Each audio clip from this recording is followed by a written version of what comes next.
Podcast, a podcast offering discussions and tutorials on nerdy subjects for people who aren't necessarily nerdy themselves. With you today, myself is your nerdy tutor George, and with me here today as well, the Viking Mayhem Mama, my mom. The Viking, I like that Viking Mayhem Mama. Yes, well, you get to get your fabulous bike gear back very soon. I get Betsy back because I have several. All right, so we are going to do an experiment. Ooh. This is an experiment I've actually wanted to do for a while, and I think this would be a great time to have an experiment. I love experiments. Okay, so I like science. So thankfully this is going to be in regards to, we talked a little bit about this. We were talking about Harry Potter, how the translation from book to movie was, can be fraught in the sense that there's a lot, you might take a book that's 8 hours long and condense it down to a 2-hour movie. That can be somewhat unwieldy because there's a lot of stuff that happens in that book, and you have to kind of decide what's the most important things to keep, what's the stuff that is really important to kind of keep because it's character building stuff, and then how do you change stuff around to accommodate for whatever you do need to keep that's faithful to the original adaptation.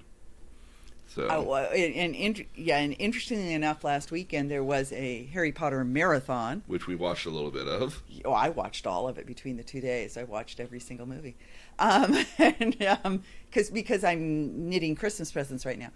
But I began noticing after our last podcast, began noticing all the discrepancies. Mm-hmm. They reorganized things. Oh yeah, a couple of times. Well, again, keep in mind, in a book, it doesn't really matter when things are organized at, but in a movie, you've got 2.5 hours there. You're not, it's got to be the most tightly packed, well choreographed 2.5 hours that you can get, because that's got to be what it is. Well, looking back on it, I wish they had split the Goblet of Fire into two movies like they split the last. Yeah, well, again, there's a lot of stuff in Goblet of Fire that just gets completely left to the sidelines. Yep. And it's a real shame because there's a lot of interesting character building stuff inside there, and a lot of characters that, again, while minor, pop up later on, and so it's like, I missed some of this. Yeah. So. Yeah. But thankfully, we're not watching one movie here this week. Okay. We're gonna be reading, watching some anime, and then watching an anime movie. Ooh. So, okay. So again, like I was saying before, that there's a lot of media out there that starts in a literary form and then moves over to an animated form here in a lot of cases.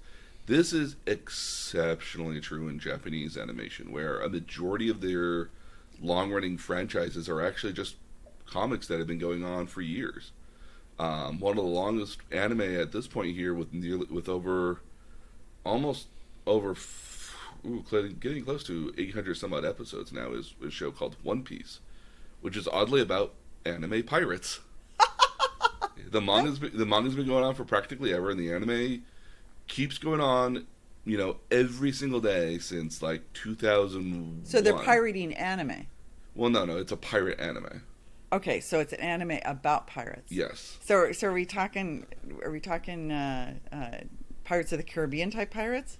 No, we're talking like goofy superpower pirates. Like the lead captain is literally, his name is Luffy D Monkey, and his body is made of rubber. So he's bouncy. Well, not only is he bouncy, he can like throw his fist back and then it bounces forward and springs forward. It's kind of like the Mask. Kind of like the Mask, yeah. Cool. His first mate is a pirate, is a samurai. Okay. That wields 3 swords all at once. One in each hand and one in his mouth. Okay. Yeah, and now keep in mind, the entire cast of characters is a little bizarre, but the entire series is very bizarre. One Piece is one of those things I don't recommend people get into. Addicting or it's not that it's addicting, it's just the world is beautifully well created. The anime has lots of filler in it, so there tends to be a problem where it catches up to the manga too quickly, and so you might end up spending a year waiting for it to start up again, only for it to go through like 30-40 episodes and then stop again. And by filler, you mean a lot of background or a lot of detail, or well, I mean, like story filler? Story filler. So Story like, filler. so imagine, if you will, like, let's say for example, Harry Potter, was a TV series, and they'd caught it up with all the books already. So instead of going into like the 4th or 5th school year, you spent the summer with Harry. Oh. And you spent the entire summer with Harry and occasional magic shenanigans for 10, 20, 30 episodes. And then you finally got back to go to school again for the next, like, 20 some odd episodes. So there's only so much you can do with him giving his cousin a pig's tail, or just like, or only so much punishment you can watch Harry get into and not, be, saddened by that in a couple of cases here, stuff like that.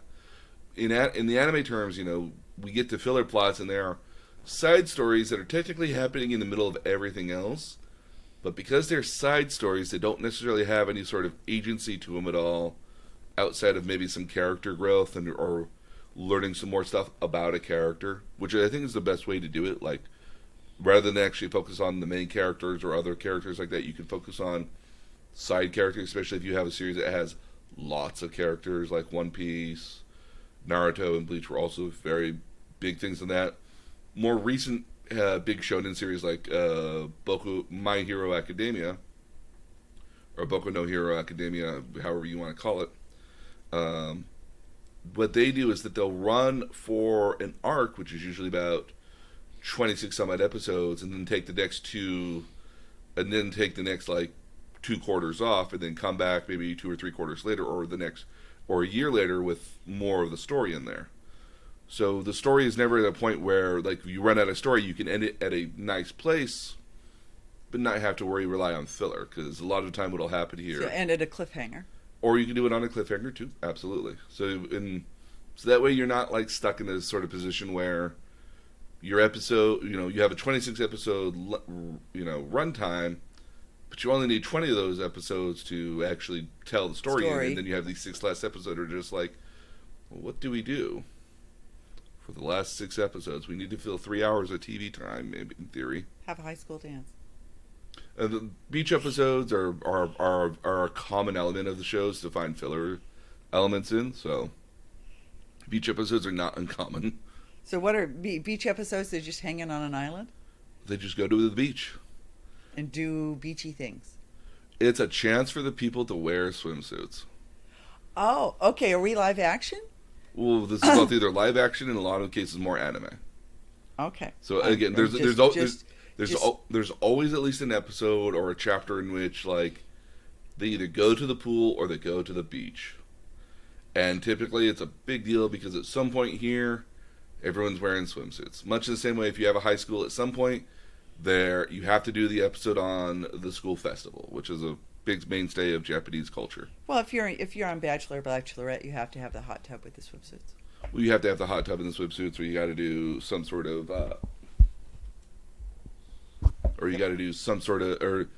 it's the, we're going away, it's everyone's a big surprise. We're heading off to the Yucatans. Yeah, so there's... Oh, wait, now, okay, so if we're really piratey, you would have the Yucatan. Yes. Okay. You could. I mean, so their world's a little bit more fantastic in nature. I like the Yucatan, though. You get all sorts of mind stuff. That's true. Yeah. There's actually an anime that came out here not too long ago that was actually fairly heavily mind-themed, actually. It was actually kind of cool. That actually would be cool, because you've got Shibalba, you've got the brothers rescuing their father's head and replacing it with a cassava when it's... Mm-hmm. I mean, it's Maya lore is pretty dark and interesting, actually. Yeah, you have the swimmers that swim down to, yeah, no, it's the underworld. Mm-hmm. We've been to Shibalba. We have. Yes. So the story that we're actually going to watch this week, thankfully because it's available on Netflix, it was easy to get. The other one I really want to get is not all available on Netflix, and I can't find a decent version of it to get to everybody. We're going to do Fullmetal Alchemist. I've heard stories. So what I originally wanted to do is I wanted to do Death Note because I love Death Note. Death Note's this amazing. Well, we read some. We watched the first 2 episodes of Death Note, which is usually how I tell people, watch these 2 episodes of this anime. This is what anime can be, and this is the power of the beauty of what anime has the possibility to be. And Death Note's kind of Dark. Oh, keep in mind, Death Note's really dark, but Just say. so what I want to do as an experiment here, and would have been really great with Death Note because they have 2 movies that came out for Death Note in Japanese, and they had another English version that came out here within a couple of years ago. That's not highly well regarded, but both of them have very different, wildly in some cases from the original source material. So it'd be interesting to kind of see what is a recontextualized Japanese version versus a recontextualized American version. Did we ruin it? Huh? Did we ruin it? No, we still have the opportunity to, because again, there's a lot. Because again, I mean, like, just rewatching the first 2 episodes alone, and then watching the movies, there's a lot in there because the movies don't. The American movie kind of starts out very similar, but then changes drastically. The Japanese movie, when it came out in 2006, is wildly different from the original source material. Why? Not all the same themes and elements are there. It's just that the way the story is told is a little bit different because they realized that, like, for the Death Note story itself, you couldn't condense it down to a movie. So why don't we tell another story that's very, very similar to the original, but but still has all the same contextual meanings and themes and stuff like that. So sort of like pinching a record. Yeah, I guess that's kind of the idea here. Okay. It's yeah. I get it. Okay. So, but Fullmetal Alchemist, all of its incarnations are relatively accurate to the original. So it'll be kind of interesting to see, like, so it's kind of like going in and drinking a Coke versus a Pepsi versus like a Sam's Club, sort of thing. Like a house brand? Yeah, like a house brand sort of thing, and then the wildly weird Japanese version.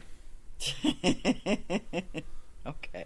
So I think this will be kind of interesting. So let's start off with who created Fullmetal Alchemist. Okay. So Fullmetal Alchemist is actually created by a woman named Hiromu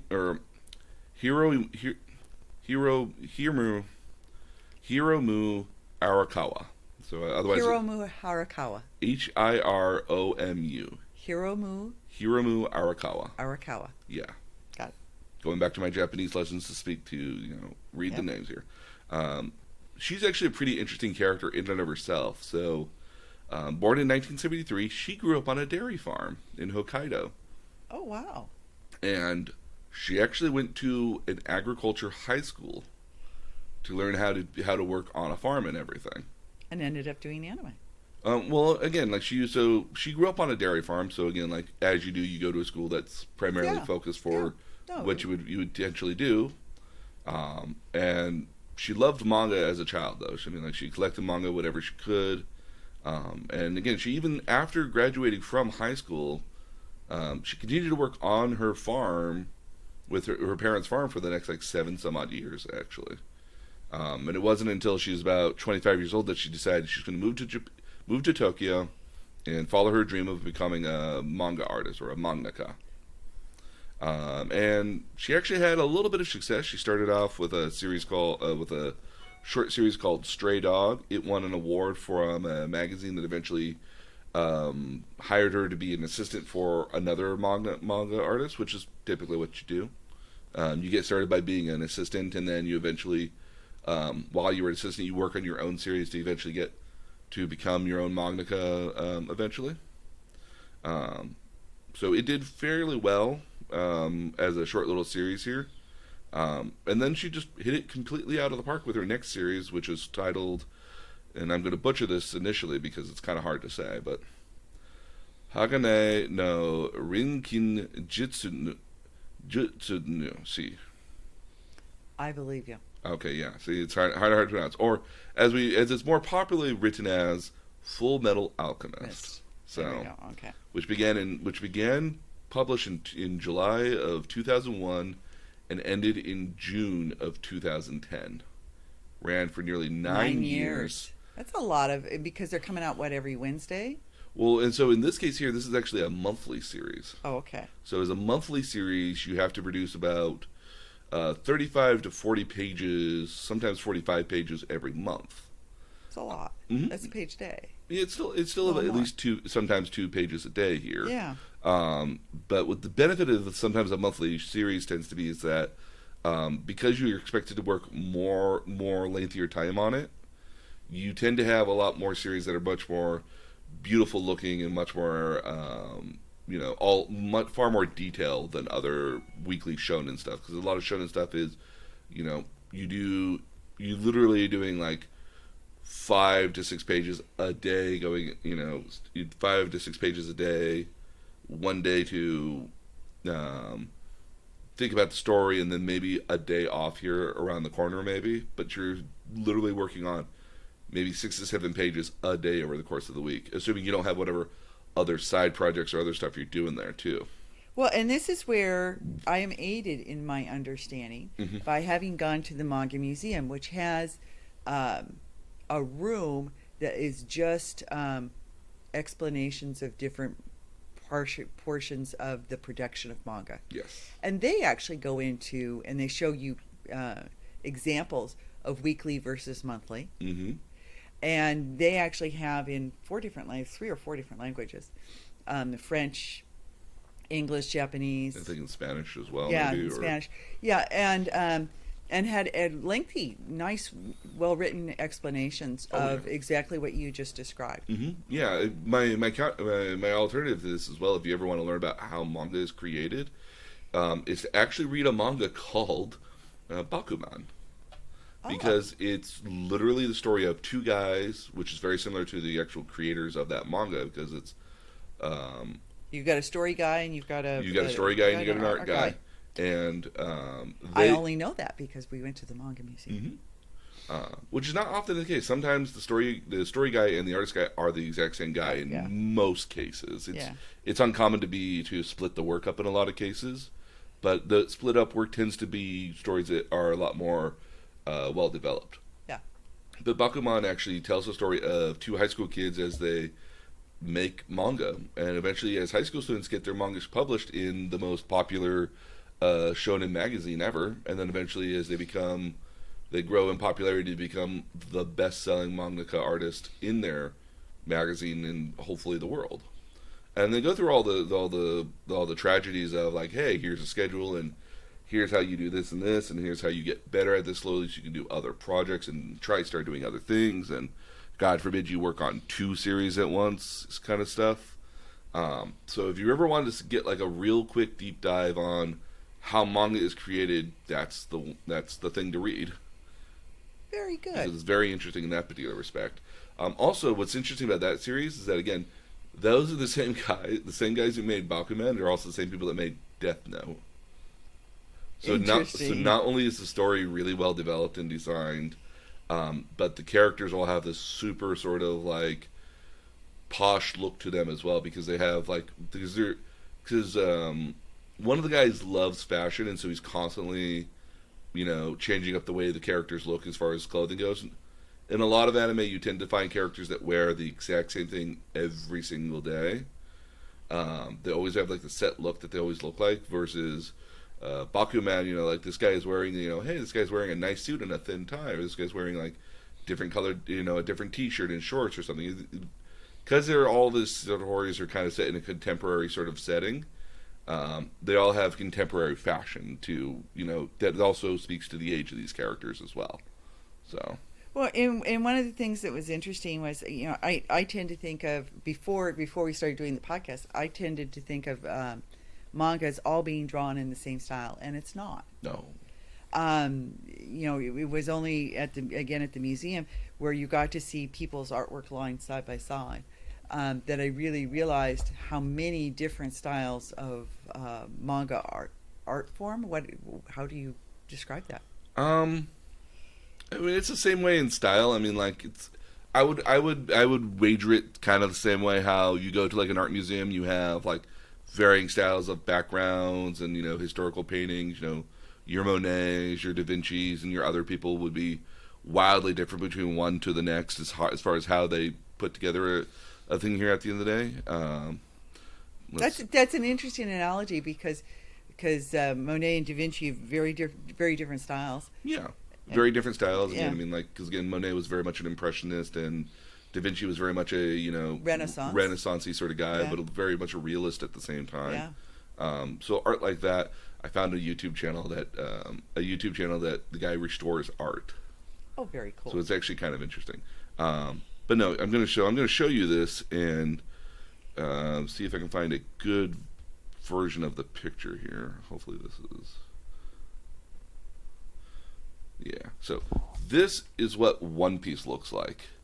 It is vastly different from what a lot of very vivid. It's very vivid. It's almost cartoony to a certain point. Yeah. Which is a high contrast to a lot almost sort of Dragon Ball Z-ish. Well, again, keep in mind, very similar to that too. And keep in mind, Dragon Ball Z set the standard for long-running shows. Yeah. But One Piece in general is also has been the undisputed king of anime, of manga since its like induction. It has been like either if it's not number one, then it's usually just number two or maybe number three for a week. But it's always the epitome of the manga at any particular point. So now, is it a good starting piece of manga? I mean, if you're just getting into it, or are there other things you would want to sort of initiate yourself with before you started on this? I actually, when it comes to manga, I don't necessarily think that there has to be like an entry point for manga versus anime. I think at the end of the day, like anime actually takes an investment of time because every episode being anywhere from 22 to 25 minutes of anime, assuming the intros and the credit bumpers that happen in the middle.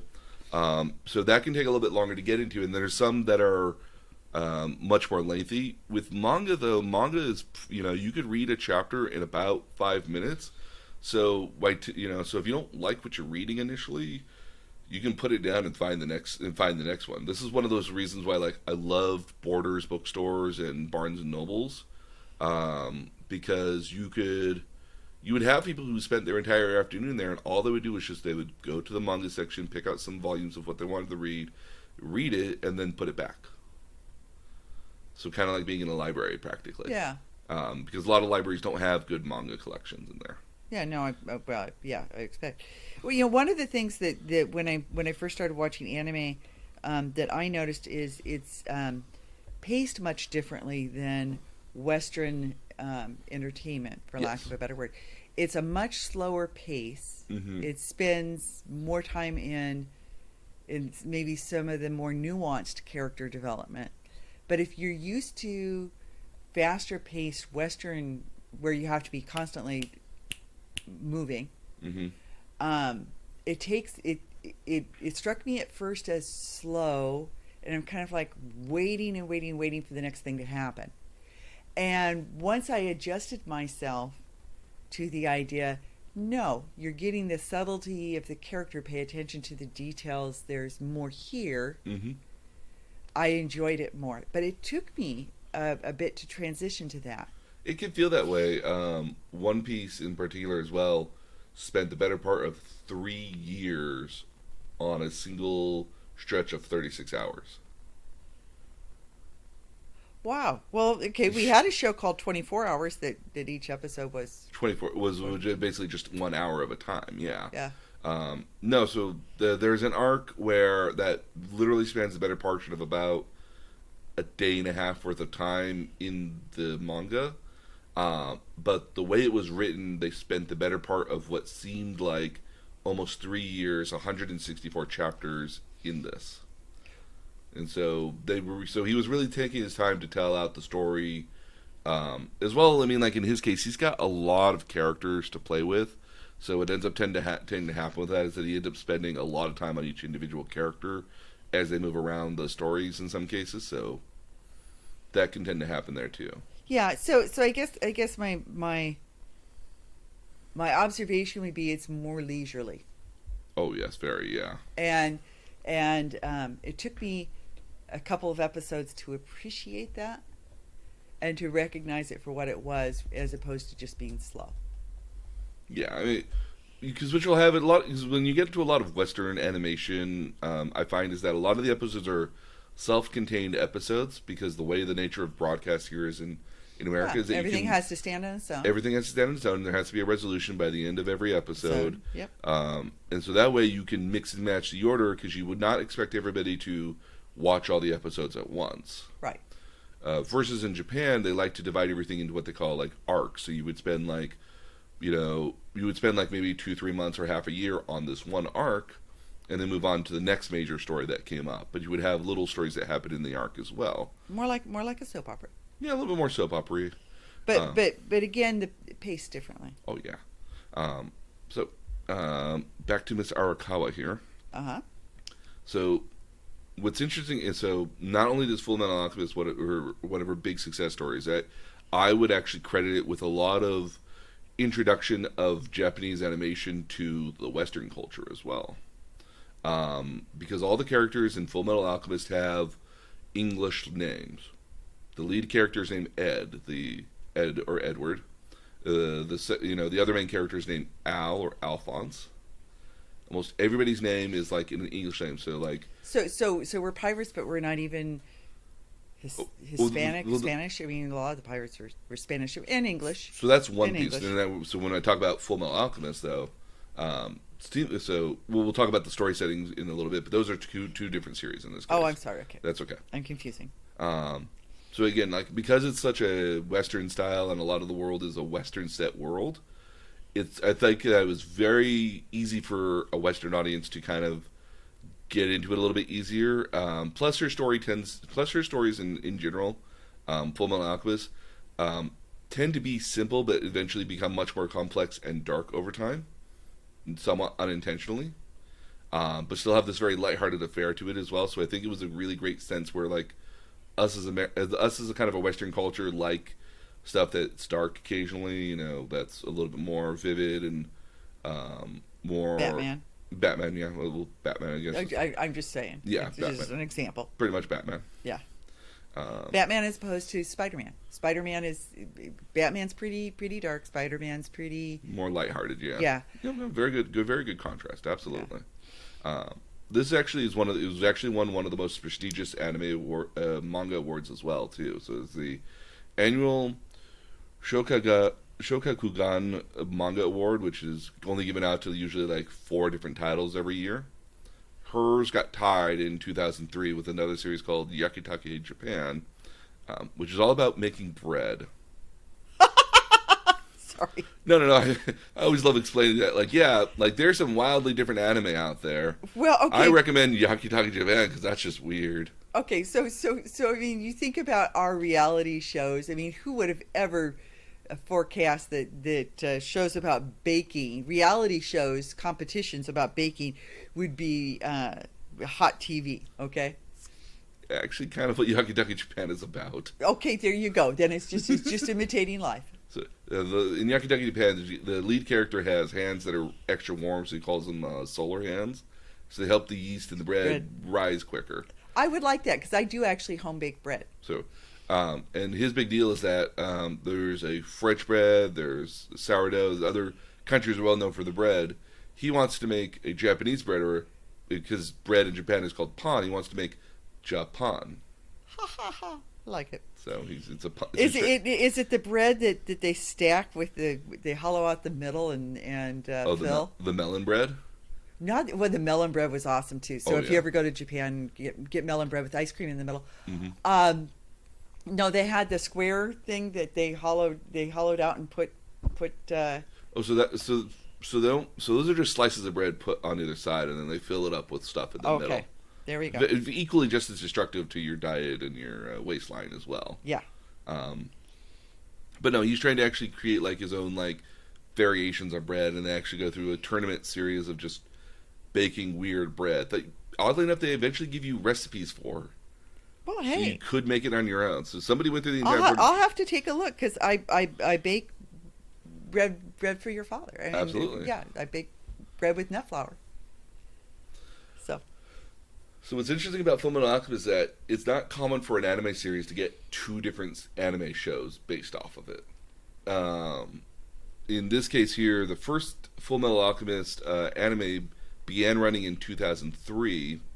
And the uniqueness about that here is that because it's a monthly series, the month that by the time they decided to start making it a TV series, which is usually about a year before it premieres, they had only maybe had about 10 to 12 chapters of it actually come out.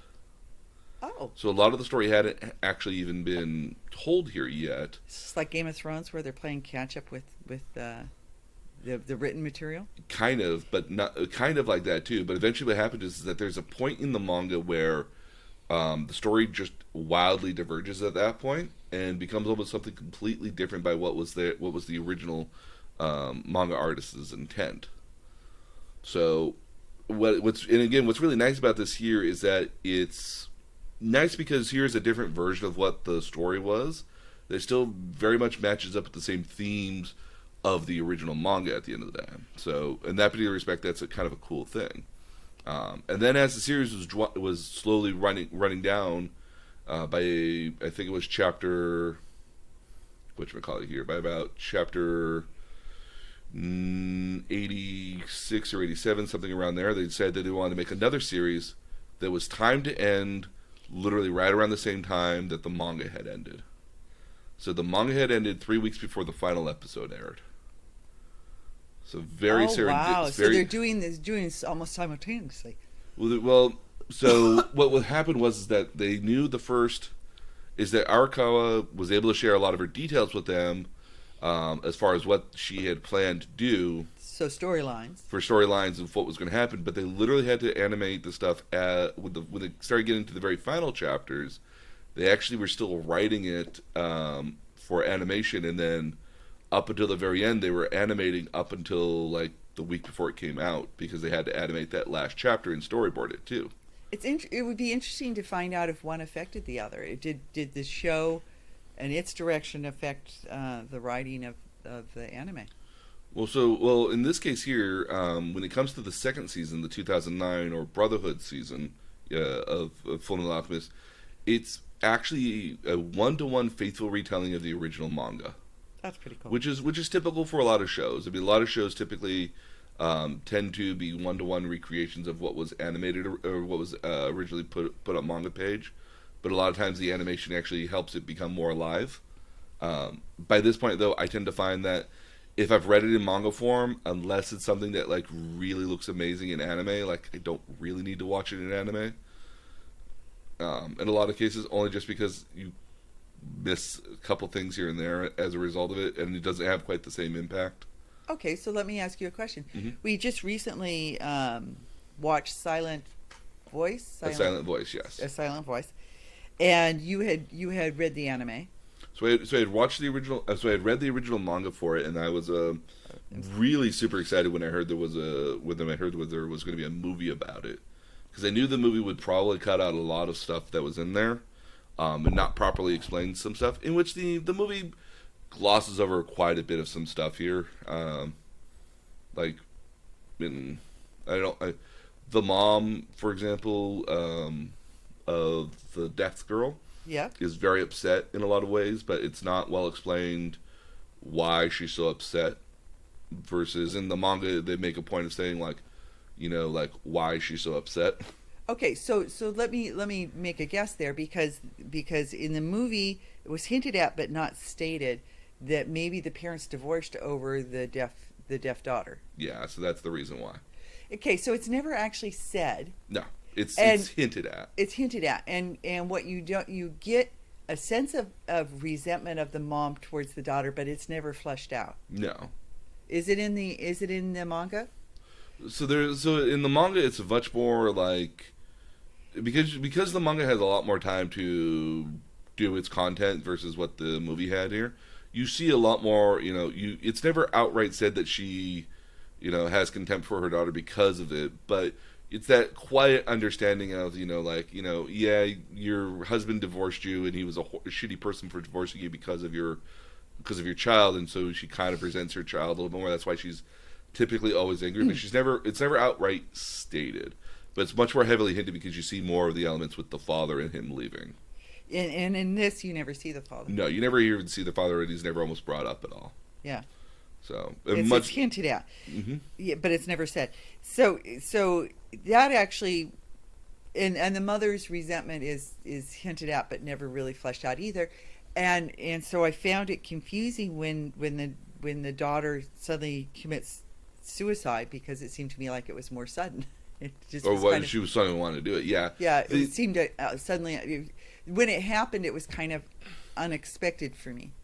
Yeah, and again, I mean, like the story does a great job of one of the things you lose in a lot of stuff here is that the head speech that you get in manga. Uh-huh. So you get a lot of characters that are kind of like have a face on them, but they're like talking to themselves silently in the back of their head about Yeah. what their thoughts are. Yeah. You lose a lot of that in animation because it's really hard to project what people are thinking without actually saying it, because that's not a common element there. Yeah, that's a What's unique about what I really love about the manga here is that you never really get to hear anybody else's voice but Sho's. So you don't get to see or kind of think about what anybody else is thinking about. Only Sho is ever thinking about it. And so you don't get to hear the Death Girl's thoughts at all, because she doesn't think in that way either. yeah. So it's just kind of unique. So she doesn't have her own voice in her head because that's not how she thinks about the world. Yeah. Interesting. Yeah. I just wondered if what that was like for you, because I know you were eager to see it, and I enjoyed it. Oh, I had watched it. That was probably like the third or fourth time I watched it at that point. And it was kind of suddenly. I was also quietly watching you because I wanted to see what some of your reactions were, because I was curious. It's like, what will my mom think of this scene? That's exactly what I thought she would think. So there was stuff like that. Yeah. But again, the stark difference sometimes in manga versus anime can be there. The 2003 version of Fullmetal Alchemist anime was very much like that, where the story has wildly different notations. Even characters are completely renamed and have different recontextualizations about how they even exist, versus in the original manga in the 2009 anime. Like, this is how Arakawa originally believed them to exist or to come about in those cases. So very different in those cases. Plus, they don't even get to go to the snow in the original version, which is a shame, because there's literally like Arakawa spends like almost 2 years in snow. Oh. Huh. Or Fullmetal Alchemist does. Yeah. There's a region to the north that they just end up kind of like existing in for like a while. Yep. So after Fullmetal Alchemist, she started doing a couple other series. One of her series called Hero Tales is kind of what would happen if Imperial China was warring, and in the wars you had people with some superpowers eventually that are based off of stars, which was a series she'd actually been considering and thinking about for years before she started doing Fullmetal Alchemist. So it's one that she still, I believe, intends to continue working on. It's just been in hiatus for a while. I think since 2010, so it's been a while. Yeah. Her other series, which actually just finished up here in 2019, actually, which I want to go back and reread, is called Silver Spoon. What is that about? Slice of life on an agricultural high school. Oh, okay. Yeah. Written from personal experience. Oh yeah, no, she's literally her pen name. So everyone has a pen name, obviously. Or a little photo that kind of speaks to who they are in a lot of cases, and sometimes that little mascot character will change in a lot of cases. Hers is a dairy cow. Well, okay, so understand that I grew up at a high school. Mm-hmm. I went to a high school that taught animal husbandry and winemaking, because both things were Popular enough in that area that people would be going into that. I was on the farm bus route. Mm-hmm. So I took a bus into school every morning, and it would take hours because you stopped at everybody's farm. Yeah, I would imagine. Yep. But yeah, again, I mean, like, Silver Spoons is interesting because it's a very much a slice of life series about.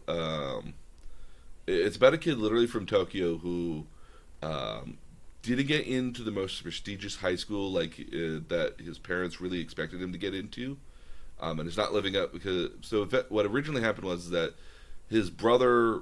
His parents really wanted him to get into Tokyo U, which is a very prestigious university in Japan. And so he got in.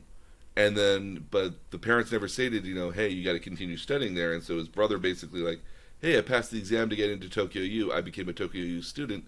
And the next day he quit. Because he didn't like having all that pressure on him to lead his own life. Yeah. And so the parents ended up putting a lot of that pressure onto their son. It's like, you have to, you have to live up to you have to live up to your brother's example because he failed to do that. So the kid, who was a very smart kid in and of his own right, didn't get into the most prestigious high school that he originally wanted to get into. So as a backup, in order to try to get away from it all, because he really wanted to kind of get away from it, he chose his middle school teacher basically suggested that he go to high school at an agricultural farm, where he has no experience working on a farm of any sort. So the first couple chapters are, him being in classroom and learning to work on a farm from like the ground up, where a lot of the other kids there are like, yeah, we do this at my farm. It's the exact same way we always do it. You grew up on it, yeah. Yeah, so it's a lot of him getting up at like 4 a.m. in the morning to go start doing chores. Yep. And him just like, why? Why do we get up at 4 o'clock? And everyone else is like, yeah, whatever. It's 4 o'clock in the morning. This is when you get up. Yeah. So city go feed the chickens. Just feed the chickens, do the shovel the stalls, work with the cows. Yep. Like eventually he becomes a part of the equestrian club, and he's like, finally I'm free. I don't have to wake up in the night anymore. It's like horses, you still have to get up early and stay late for the horses. Like, no. Yeah. It's a really fun series because it's a very nice, interesting slice of life sort of thing, and it's kind of a trying to also kind of discover yourself as like, well, I wasn't meant to do this, and I have to live up to my parents, expectations. But like, what do I do when I'm not able to do either of those sort of things? So, he's at like this agricultural high school that he doesn't really want to be at. He finds it kind of funny because like when everything with the exception of the actual agriculture stuff, he's a perfect genius at. He's getting the best scores in the entire school. But like when it comes to all the agricultural stuff, he scores well on the test, but he just does not understand the material all that well. Because again, he hasn't grown up on it for years. Like he used to think like, all these hicks over here, they don't know anything about math, and then they start talking about like agriculture, and it's just like, holy shit, these people are geniuses. Well, and as you know, I actually, part of my job is managing 1,500 acres of corn, and cattle. And then some raw land that we grow tomatoes and rice on. So, there are a lot of numbers involved. Oh yes. And then the last series she's actually currently still working on is called the Heroic Legend of Arslan, which is based off a book series, a very long-running book series. So it's one of these mangas here where she'll be at it for the better part of a couple years, and all these have actually been translated into anime as well, which is actually pretty cool. So if you're a popular manga artist, writer, whatever, does that? I imagine that gives you a leg up with getting yourself published or converted into anime. It tends to be a lot. She must have a following. Oh yeah, no, she definitely has a following, and I mean, it also depends a little bit more on the subject matter as well. I mean, like, Bakuman does a really good example of this. So in Bakuman, the lead character basically fell in love with like this middle school darling who he's actually been secretly in love with since they've been children. She wants to become a voice actress, oddly enough, and he wants to create manga, and so they've decided that they're not going to see each other until their dreams come true, where he gets to create an anime and that she stars in that anime as the heroine's voice. And eventually, that's cute. But mind you, along the way, they actually just get, it's ends up becoming one of these things where like, oh, actually you proposed, so we can't get married and start dating each other until this actually happens. So the entire manga series is about the two high school kids trying to make their manga popular enough to be able to be created into an anime, so they can realize their love, so they can realize their dreams. Yeah. But eventually one of their mangas actually does become really popular. But eventually it's found that they actually can't be animated because of the subject material, because it's kids pulling pranks on other kids with a realistic setting. Oh, yeah. So you can't animate that because that's going to give too many kids punked. It's going to give too many kids ideas. Yep. Even the name for it is a little weird because the titles for it is Perfect Crime Party. Wow. Okay. Or otherwise known as PCP. Okay. Yeah. Oh, wow. Okay. Yeah, so I mean, like, I don't think PCP has the same alliteration that it does in Japan as it does here in America. But yeah, like they had a really hit manga, but they couldn't animate it at all. So they were originally like, "Well, we want to quit this now and find something that will get animated." And it was like, "Are you people insane? You're making money. You're making you're making money finally. You finally got a series that's really popular, and you want to quit to make something else just because it won't get so yeah. So the examples of that. Are there certain kinds of manga that are because you bring up a good topic there? Are there certain kind of manga that lend themselves more to anime than others? Shonen manga tend to be a lot more. I mean, depending on a lot of manga, are actually very easy to translate in a lot of cases. It generally tends to be the subject matter in which usually holds it back. So, like a lot of manga, I could see. I've honestly enough, I've read a lot of manga where I was like, oh, well, this is going to get animated. It's at a certain point, or this will be really kind of cool if this does get animated. Because in a lot of cases, manga is very much a proving ground at the end of the day. Because if a manga gets popular enough, will it? You've already done the marketing and to figure out will it sell on TV. It's sort of the test pilot for your show. Yeah, exactly. I mean, much the same way right now. Like a lot of the Marvel comics don't sell very well, but the stories that get a lot of interest in them are what they use to test ground for the actual movies now. Interesting. So a lot of a lot of their comics are basically with the intention of being like, will this do well in a comic book form? If it does, we can start looking at it to translate it to the movies because that's where we make a lot of our money at now. Okay, but Japanese topics, and you and I have talked about this before. Mm-hmm. As a whole, they'll take on topics that we really won't. Precisely, Western society really won't, like suicide. Like suicide or deafness in a lot of cases. I mean, that was one of the things that I've seen some stuff about death, but like, again, I mean, I think Japanese people will try a whole lot of stuff because they're looking to hit they might be looking for a certain subject, but again, they're also just they're not aiming as broadly as American stuff does. But if you looked at Japanese anime and manga about teenage life, and you compared it to what's available on American TV, it's not 90210, and it's not Saved by the Bell. No. It's not sugar-coated. It's much more maybe true to emotion. And so it has a much different, I think, appeal. It's much more candid, I guess, for lack of a better term. And so I always kind of wonder if we won't produce that for ourselves, how marketable is what Japan produces in that light here. Well, again, what I think a lot of the time happens here is, especially with, there are going to be some manga that translate super well to anime, which are going to be dynamite popular across the board. Everyone read Boku no Hero Academia, and within like the first 5-6 chapters, we were all in agreement. It's like, oh yeah, this is going to be animated, and this is going to be the next big thing. This is going to be the next thing that replaces Bleach or Naruto and One Piece. Like, and what was it about that made you feel that way? It's an American version of comic books done in a Japanese style. It's like all the characters have like what they call quirks or superpowers at the end of the day, and are treated like American superheroes as well. And they're all going to high school, so we all kind of realized, oh, they've hit kind of a trifecta: superheroes as superheroes versus because they're American comic book style. Yeah. Set in high school with and everyone's learning how to actually use their powers correctly in a superhero context. Like there's that awkward thing that we all it's basically like Shazam. It's Spider-Man.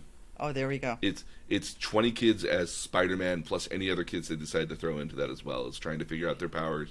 Each of them have to actually go through and like say like there's literally an entire chapter about what's your superhero name, and everyone goes through what their superhero names are, and some people are like, you should probably reconsider that because it doesn't sound right, or it might be misconstrued as this. And then they literally go through the point of everyone gets to make their own superhero costume. And so some people have costumes that invoke themes or elements, like somebody who's like runs really fast and has literal pipes coming out of his legs is kind of more robotic feeling, versus another person which makes stuff float is very spacey feeling. So some people's, superhero outfits match who they are character-wise, and some outfits are designed to work well with their powers. Like one person, she can make weapons and other items out of her own body fat. So she has to have lots of skin exposed so she can pull it out as necessary. And she doesn't like to have a lot of her skin exposed at all, so that's kind of a weird side bit there. There's another guy who shoots lasers out of his navel. I'm sorry. I don't. So does he have like a belly hole? Well, he's got. So you know how Cyclops guy has the glasses on and he has that visor eventually. Yeah. He's got a belt for that. Oh, cool. So he's got a belt that helps him control his laser shots. So that's how he does that. So some suits are functional while other suits are more aspirational. Yeah. So, yeah. So does that mean that Western culture is only willing to assimilate what it already understands? No, I think the real problem with Western culture here is that, how to best put this? I think the real problem with Western culture, as far as just like their media in a lot of cases, is that it really is trying to hit all the eyeballs it physically can, because they think that you're spending a lot of money here, and if you don't hit a certain amount of eyeballs, that it's a failure. Versus like in Japan, like, hey, like we're gonna do this, and if it sells really well, great. But there's not like really a benchmark to what you sell to be popular. I feel in Japan, and I could be very much wrong about that too. But I imagine, but again, keep in mind, like there is committees that literally say like, this manga, not this one. This one needs more work. This one will be a bestseller. Let's give this one a try, sort of thing. It's the same. But when you get to like anime, in a lot of cases, as a manga, it's very easy to have a failure and be able to write it off, because as an anthology theory series, you have 20 other stories in there that people are trying to get at anyways, and if half of them are great or half of them suck, people are still buying the book because they're there for the ones that succeed. Okay, so let's explain what that book is, because I think it's important to understand that when you're looking at manga, you frequently are buying it almost like a little catalog that has. So you're getting like these big anthology books.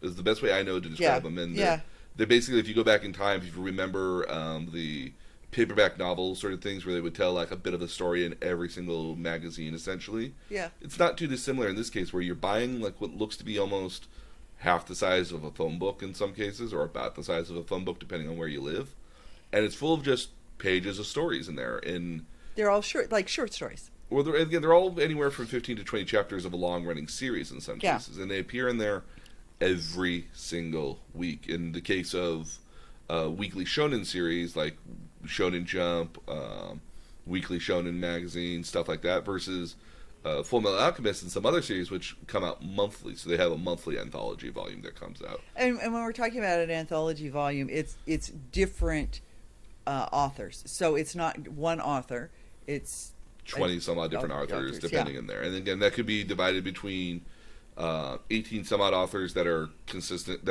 in the chapters, and then like one or two one shots as like trials, or like this guy won an award, so we're presenting him in the manga, and if he does well in the manga, maybe we'll get him a series somewhere down the line, somewhere around there.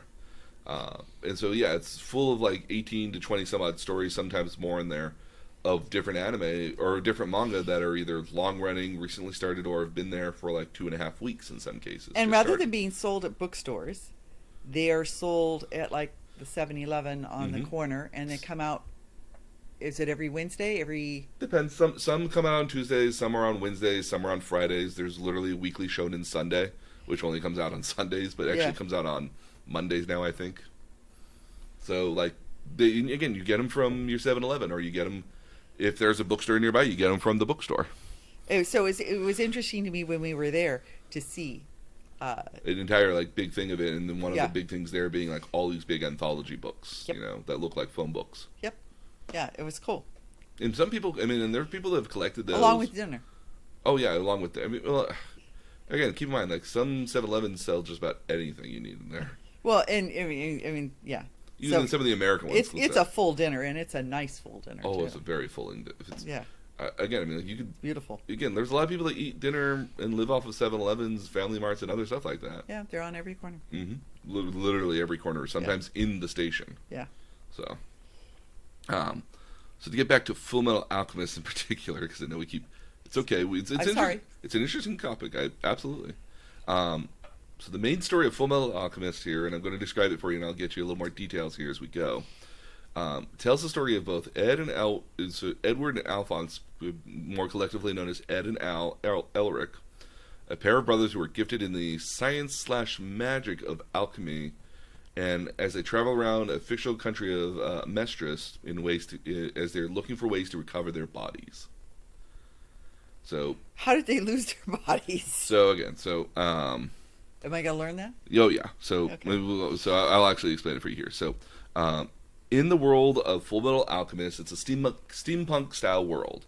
So if you can imagine, like early 19th century, like there's some little bits of electricity here and there, but like for the most part, like a lot of stuff is powered off of steam. So very, very kind of steampunky sort of world here. But the major science though in this world is what they call alchemy, which is this notion where you draw what you call a transmutation circle on the ground. You put ingredients in the middle of it here, and depending on what ingredients you've put in, what your circle is, you put your hands on the circle to charge it with energy, and it makes whatever you had the transmutation circle set to do. So if you put like scraps of metal inside the circle, you could put your hands on top of the circle, and you could create like a little metal horse, like a little statue. Okay. Or if you put like wood in there, you know, maybe or again, like you put metal in there, maybe you create like a fork, knife, and spoon. Or so sort of magic, but bring BYOS, bring your own supplies. See, it's transmutation magic is also what it's called. So in other magic forms here, and the notion being is that you could take a clump of dirt and turn it in, grab the raw materials out of that dirt and make a pole out of it or something if you really want to. So you could get the iron ore out of rock. Yeah. Okay. So you could transmute it. So if you knew what you were doing with it, you could, and you had the right transmutation circle, you could have it where you pull out all the minerals out of a rock and turn it into a hammer, or turn it into parts of a steel rail, or in some cases here, if you have all the original parts of a clock, you could use the transmutation circle to rebuild the clock to back to original functioning order. So, and the story here, like it's the way alchemy is described, is it's very much a what we would call a hard magic system. It has certain rules and laws that are inherent in the system. One of those very consistent rules is the law of equivalent exchange, which they literally repeat every single episode, to the point where it became like a meme at a certain point. And the law of equivalent exchange basically says that in order to gain something, you have to lose something in return. So you can only gain as much of something as what you give up to get to it. So like you can only so if you only have like a little Einstein-ish. Well, I mean, for every action there is an equal and opposite reaction. Very much in that particular case, but they mean it in such a literal sense that like in order for you to make a house, you would have to have a lot of wood to make that house. So if you have a single plank of wood, you can't make a house out of that. You can only make, you can make a very tiny little dollhouse out of it, maybe. But I mean, like you have to have the right amount of material in order to get what. So there are equivalencies. Yeah. So I mean, you have to have the exact amount in order to get something out of it. You also can't just make anything out of nothing as well either. So like if you wanted to make a wooden house, you can't use mud to do it. You have to have wood in order to make a wooden house. Much the same way. But you grow trees in soil. You can, but you can't transmute life. Okay. Which is actually a big taboo in the series. So, that's an interesting taboo. Well, there's 3 laws that are kind of in the country. There's 3 laws for alchemists. One of which is that you obey the military. So the military is kind of this omnipresent sort of superpower within the country. It's basically the government at the same time. Mm-hmm. And you have alchemists that work for the military, called state alchemists. And one of their first laws is that you have to always obey the military. So alchemists are always asked to go do certain things because depending on what your alchemy is, you're some cases a human weapon in a lot of cases. Okay, so hold it here. Depending on your alchemy, so alchemists are limited to a certain skill set. Not so much their skill, it's different fields of research. Okay. So you think of like if you think of like physics as an example, you have some people that primarily deal with like movement of like water and stuff like that. Or you might have somebody hydrology. You might have somebody who works with explosions or fire, or you might have somebody who primarily studies like the structure of beams and stuff. So like different alchemists have different kind of subject matter specialties. Some examples include like the flame alchemist who creates flames and explosions.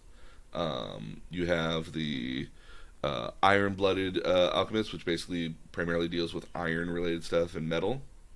You have the so like a metallurgist. Yeah, like a metallurgist in a lot of cases. And some again depending on your kind of subject field is kind of how you use your alchemy as well. Like some are just like there's the sewing life alchemist, which is a really kind of taboo-y sort of alchemist that he got his name because he made a Like Sally? He made a talking dog. Okay, you mean a truck from scrap pieces? Not initially. I mean, like you got to get a dog from somewhere. Okay, Show Tucker's an unfortunate character. I'll put it that way. So now, is there like a Hogwarts for this? There's not any sort of official school for it. Again, think like 19th century kind of thing. Yeah. And alchemy actually, as itself, is actually a very expensive craft to get into because there's not a lot of books on it. And to research it takes a lot of time and energy to get through it because Then do people mentor you? You have some people that are mentors. The Elric brothers, for a lot of cases, had a father who was a very gifted alchemist, and some of his skills passed on to them as well. But they primarily learned all their alchemy from books initially, and then actually got a teacher to teach them more in the way of alchemy. So, like some people are self-taught. Some people do get masters or apprentices kind of elements. So it's like think of a relationship between like Dumbledore and Harry Potter. Okay. It's like master and apprentice. So there's a lot of people that do learn their alchemy in that sort of way. Okay, so not a school for it, but there might be somebody that takes you on. There's some people that will take you on as like apprentices and stuff like Okay. that. So, so one of the laws being is that again, if you're a state alchemist, you work for the military, you get a large stipend of funds. So like you get money. Get a research lab. Well, you get research funds, and your funds might be used to fund your lifestyle, or might be used to fund your adventures, or might be used to fund your works to figure out what you're doing. You also hold the title of major, unless you decide to get in even further in the military, which is a big deal. Okay. But you're also known as the dogs of the military. Ooh, because that doesn't sound good. It's meant Well, kind because of you're not actually a warrior.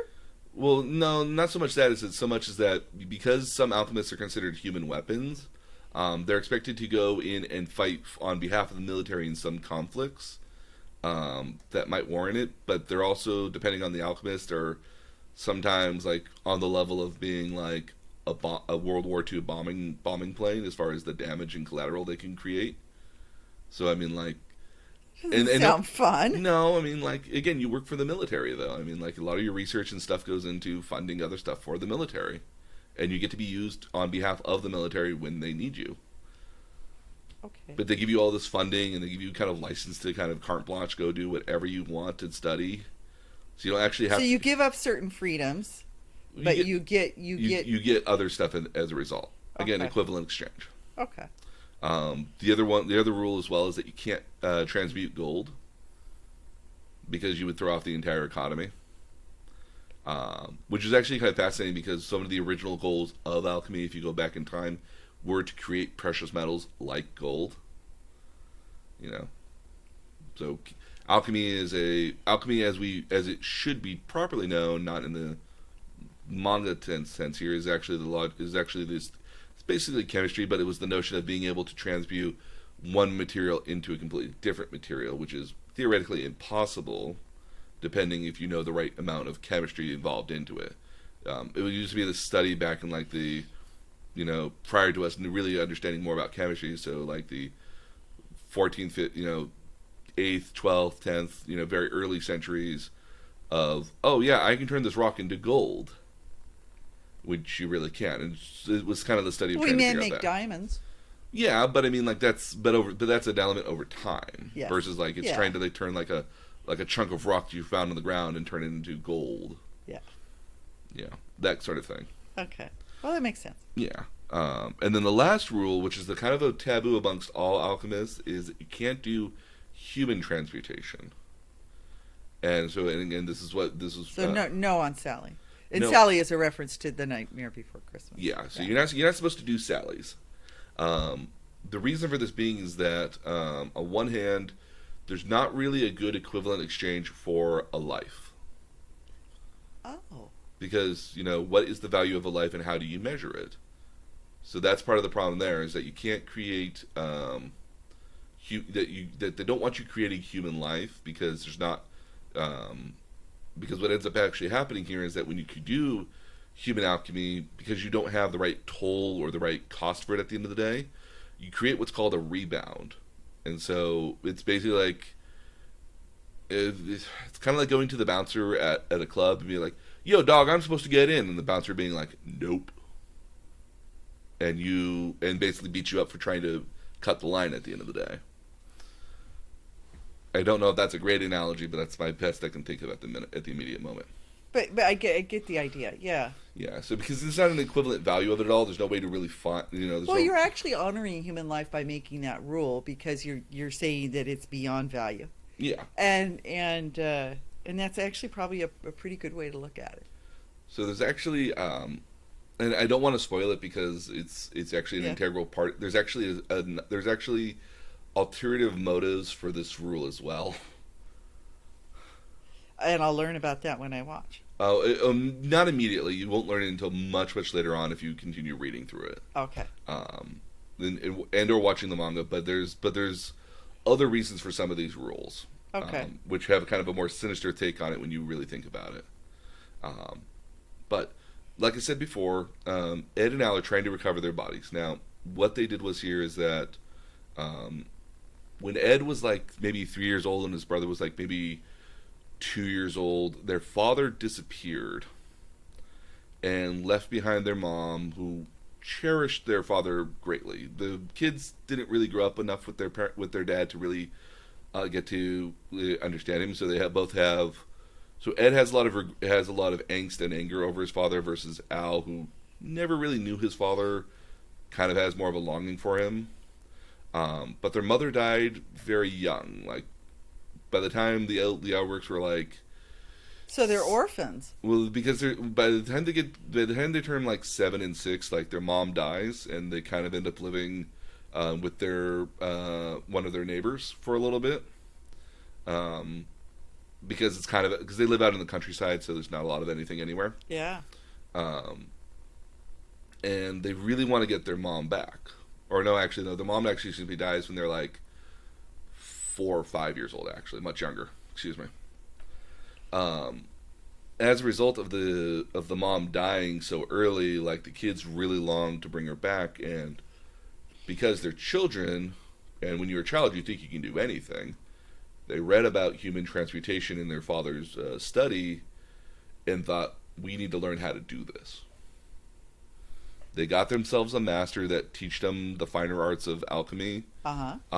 They came back when they were like 8, 9 years old and tried, and basically what they did is they gathered up all the materials of a human body. Like Edward literally has a small booklet on it that literally describes all the exact details of what it takes to make a human body, like X amount of grams of salt, this amount of sulfur, or this amount of calcium, so forth. Water. Yeah, they created their own transmutation circle based off what their knowledge was, and attempted to do human transmutation alchemy, which is taboo. And they knew it was taboo going into it too, but they didn't fully understand the ramifications of why it was taboo. Okay. Because again, nobody's done it. Nobody does it at all, so it's confusing as to why. If you didn't know any better, why if you're a kid, if you're a kid, and all they wanted to do was just see their mom again. Yeah. So you kind of appreciate that from their standpoint. As a result of the human transmutation, Al gets deconstructed. So the way of alchemy works is that you identify what you're doing, you deconstruct it, and then you rebuild it. So the process, so the way that works is that you deconstruct all the elements down to their base elements, and then you rebuild it back up. Yeah. Well, in this case here, it deconstructed all of Al. So Al just disappeared into nothingness, and then at the same, wait for it, and then Ed lost his left leg. That got deconstructed as well. But as a result of doing this, though, again, remember, you get something of equal value that you give into it. Edward got, like, Matrix-style downloaded with alchemy knowledge.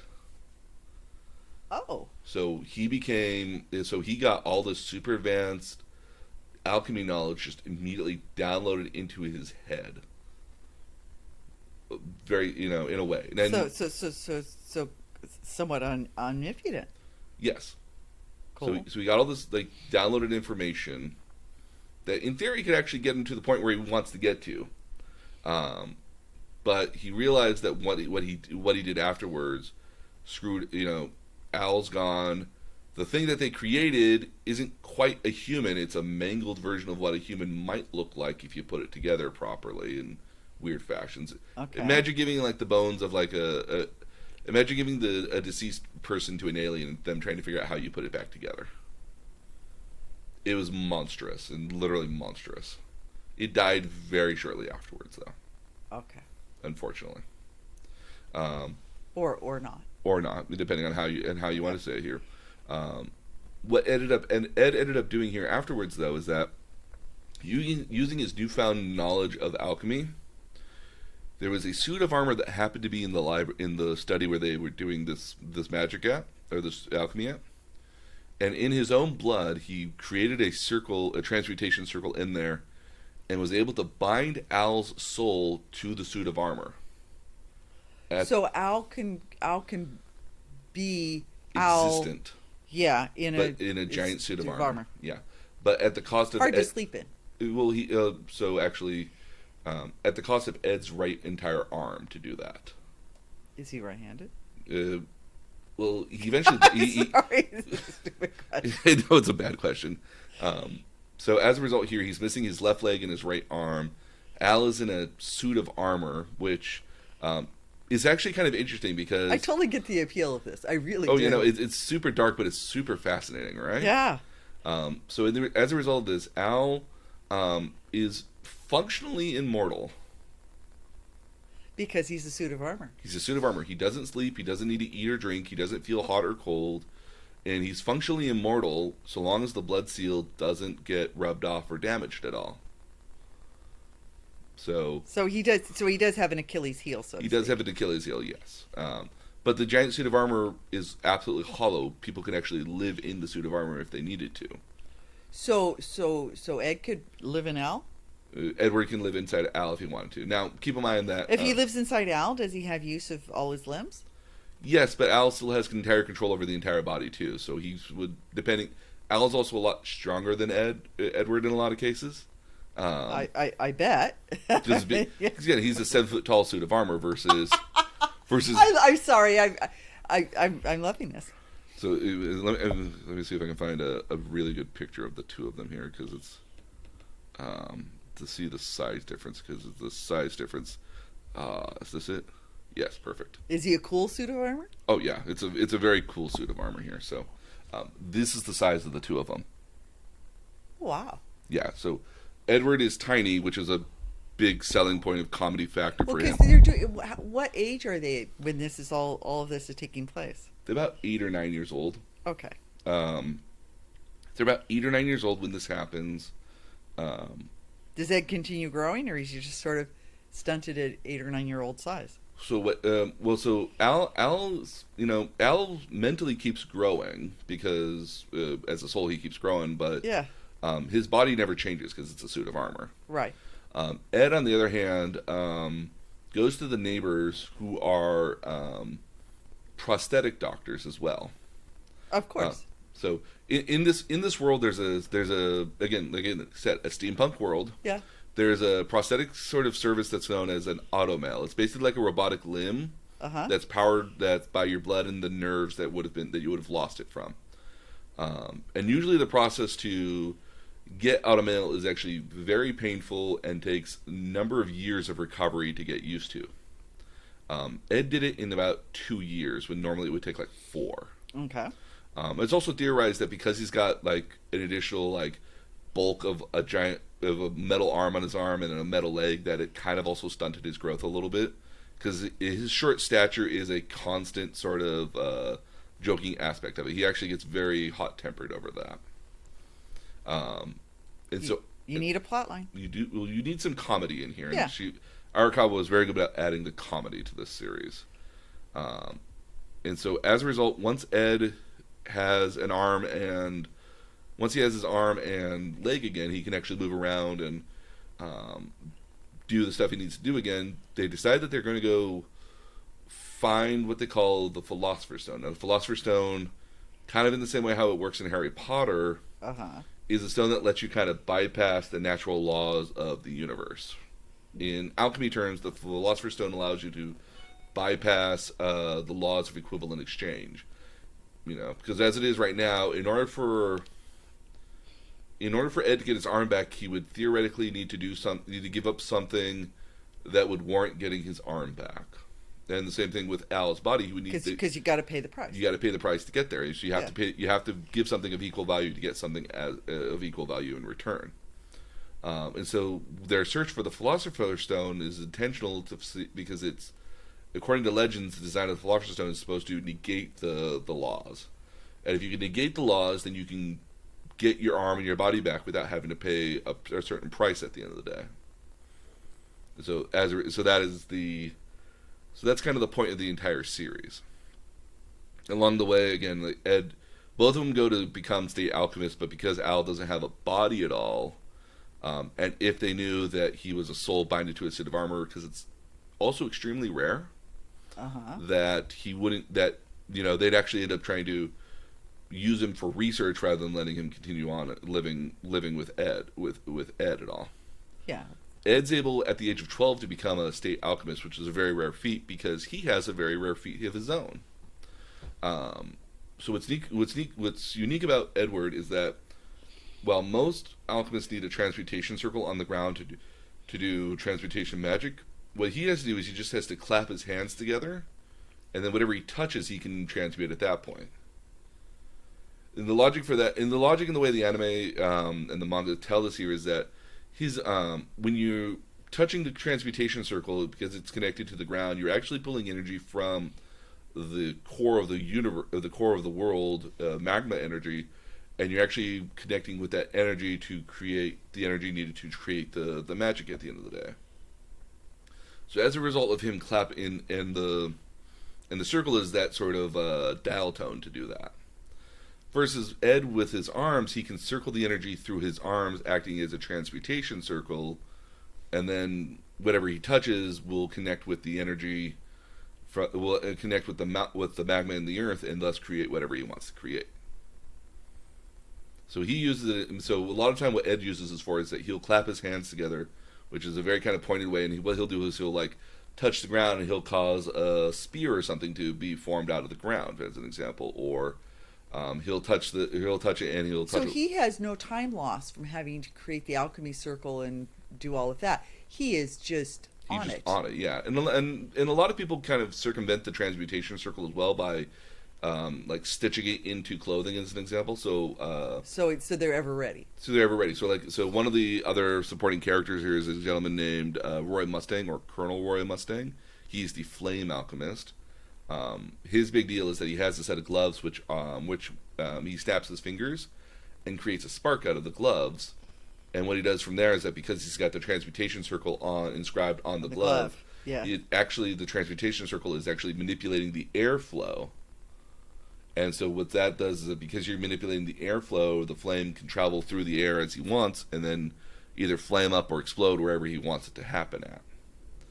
So that's kind of the unique element of his alchemy at the end of the day. I mean, in theory, Ed could do it as well. It's just he just doesn't have enough practice in doing it that he wouldn't be as qualified as Roy would be. But everyone also acknowledges that at 12 years old for being a state alchemist, he's probably the smartest alchemist that's probably out there in a sense too.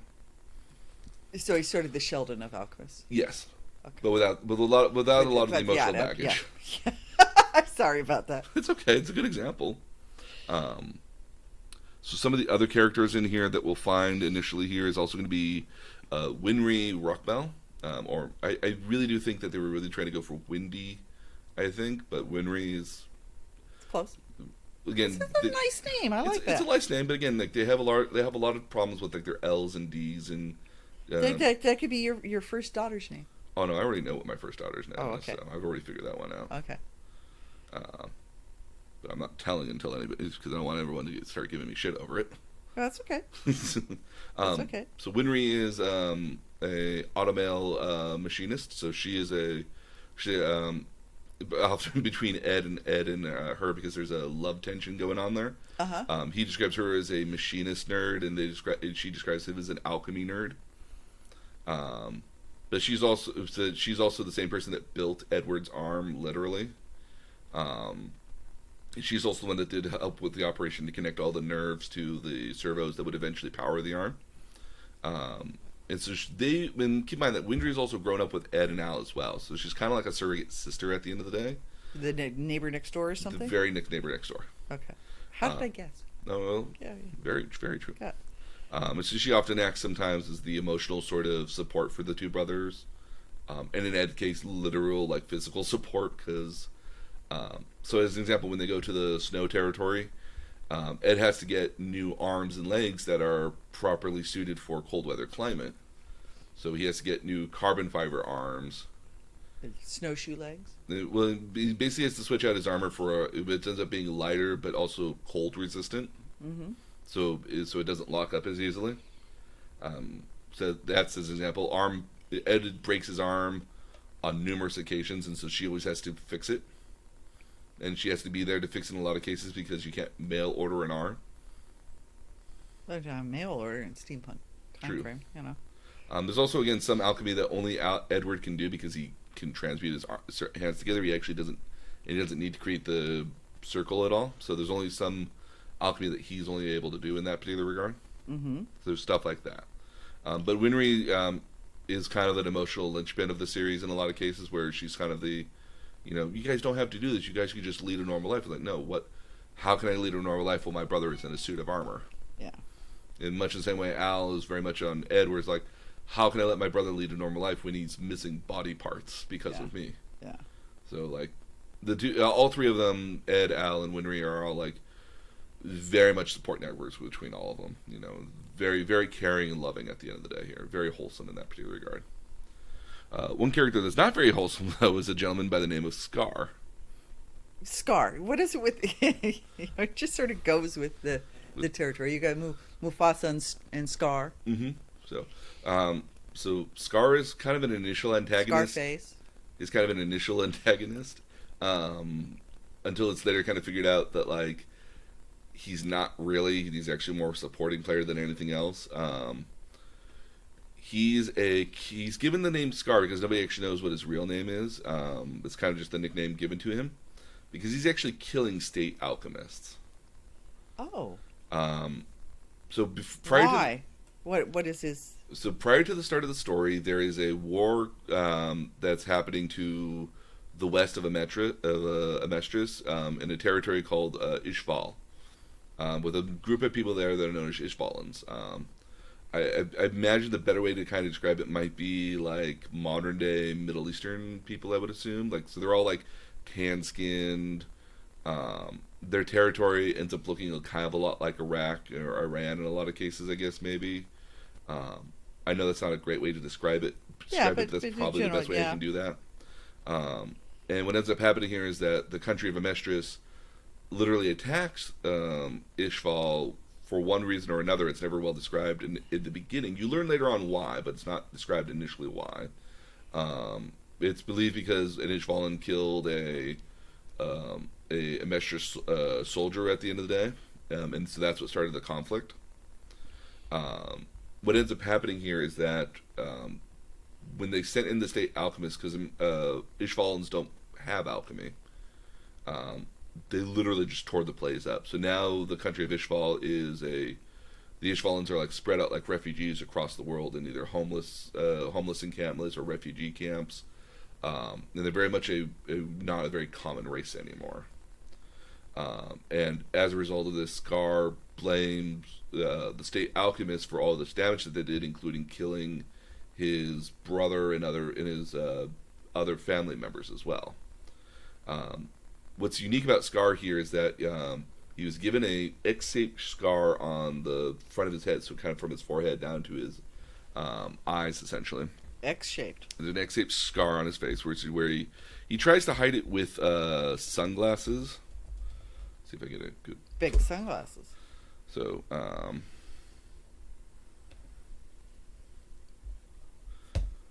okay, here we go. So this is kind of what he looks like. Oh, wow, because it goes all the way through the eyes and onto the cheeks. Yes. Not a bad-looking guy, though. No. He's a very cool-looking guy. And then one of his big the way he's actually able to stay on par with state alchemists, though, is that he's actually inherited his brother's right arm, where his brother was actually studying alchemy or rudimentary versions of alchemy. Because there's alchemy throughout the entire world, but done in different ways. So Mestress alchemy is just different from what it might be the Far East versions of alchemy, which I believe is called alkahestry. Okay. But what Scar has is that he inherited his brother's right arm, because his brother, he lost his right arm, and his brother gave up his right arm to save his brother. He was already dying, unfortunately. And what the arm is, it's got all these sigils and runes that are very much similar to an alchemy transmutation circle. But because his brother was a novice at alchemy, he only figured out how to deconstruct. So the entire So he can make base elements, but not build anything. Not build anything, yeah. So what he's able to do with his right hand is he's actually able to literally break stuff down into literal pieces, because it's not a full deconstruction phase. It's literally just kind of tearing everything apart. What's actually kind of cool is the way they do their the way alchemy kind of works in it visually looks like, at the end of the day, is that it looks like little tiles kind of stacking on top of one another and kind of connecting to each other. And so what he's able to do is to kind of take his arm, as long as he puts it on something, he's able to literally deconstruct it and destroy it, essentially. So if he touches onto a wall, he can destroy the wall. If he grabs like a metal like a machine of some sort, he's able to literally break it apart. So like it's a useful tool. Oh yeah, I know. For him, at least in war, it'd be a good thing. And he's going around trying to kill the alchemists, the state alchemists. Yeah, and the reason for that being is because he blames the state alchemists for he blames the state alchemists at the end of the day for basically killing all the Ishvalans and people in his homeland. Because again, I mean, like, the Ishvalans were actually winning at a certain point. It's not until the state alchemists came in that's when they actually started losing in that particular part. So here's a example, as it were. Wow, that's quite the look. Yeah, this particular. So I'll include this here as well. This is a very pivotal moment in the anime, as well as the manga, because it's like, oh, Ed lost. Ed hasn't lost at this point at all, and so it just barely makes it out as well. So Scar is an initial enemy until he eventually becomes not an enemy, and it's figured out that everyone's kind of wrong at the end of the day, so nobody's right. Nobody killed a soldier? Well, no, somebody killed a soldier, but it wasn't another person who did it. It was actually the big kind of also alchemisty sort of conceit to the entire show, which is the actual villains of the series. Oh. And so the actual villains of the series are known as homunculi, or homunculus. And these are man-made individuals that actually, so kind of in the similar how Ed and Al were trying to remake their mother. This is actually what you actually create a homunculus because it's a man-made human when you do human alchemy. And so one of the reasons why you don't want to allow state alchemists to, and it's actually probably not a spoiler, it actually makes a lot more sense actually, One of the reasons why state alchemists or an alchemist in general are not allowed to do human transportation is also because they didn't want people to make armies of homunculus to overthrow the government. I totally get that. Yeah, totally logical reason. Yeah, totally logical. So while everyone thinks the actual reason for it is for moral reasons, which is not untrue at the end of the day too. There's also the military has kind of a secret objective so that they don't want anybody to create an army to overthrow them at all. Okay. So makes sense. So these homunculus, which are very rare, there's 7 of them, all based off of the sins. 7 deadly sins. Yes. Which were part of your graduation from high school. That was their the valedictorians. There were 7 valedictorians, and they all represent one of those different elements. Yeah. So the first one that we meet is called Lust. She is portrayed as a very vivacious woman. And her beauty and lust, she's got a lot of beauty in her, and a lot of people lust after her, and so she tends to end up being, a lot of the cases, a spy and a mouthpiece for her master at the end of the day, who is trying to do all sorts of nasty stuff. As a homunculus, they are unique in the sense that they're also functionally immortal, like Al is, but to a greater extent where if you kill them, they just recharge. They just come back to life shortly thereafter. So if you were to blow them up and char all their skin and everything, their skin would just grow back. Regenerate. They would regenerate. Okay. So if you cut off one of their arms would dissipate and deconstruct, but they would just grow a new arm right away. If you were to bury them underground, they would just dig themselves out of the ground over time eventually. But each homunculus has their own kind of special, unique kind of ability as well. Lust is also just like this cool-headed kind of like, it's hard to describe this kind of a character. Seductress, I guess, is kind of the best way to describe her. But what she can do is that she can, with her fingers, she can actually extend them out to be like giant razor blades. So just like lengthen them out, and then those razor blades can kind of cut anything she passes her hands through. So kind of like Wolverine, but all of her fingers. The next one we have is Gluttony. He's represented by a giant massive ball, if you can imagine that. I actually get that visualization. Let's see if I can find a good picture of them real quickly.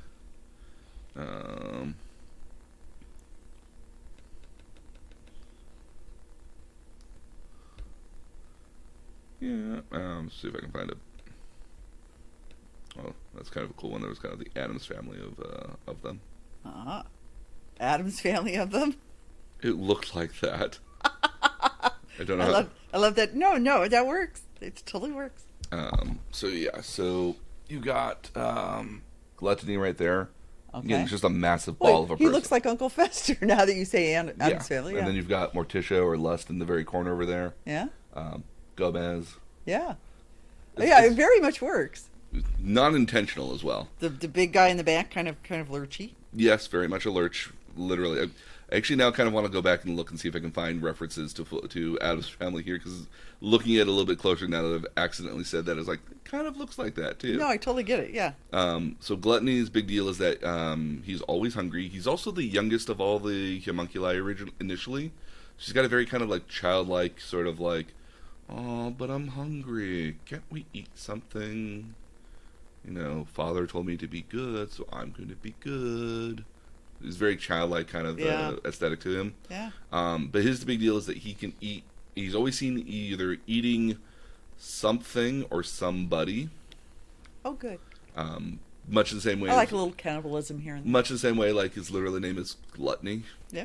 So he eats stuff, voraciously, voraciously, and he doesn't die from it at all either. Yeah. He's initially kind of a comic relief character, but eventually becomes far more important depending on what version of the story you get.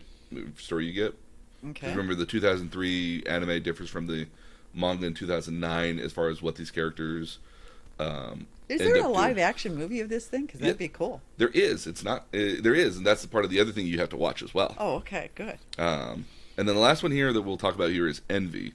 Envy is kind of an androgynous sort of homunculus, but that's somewhat intentional. Like initially, I thought he was a girl, but he's actually a guy.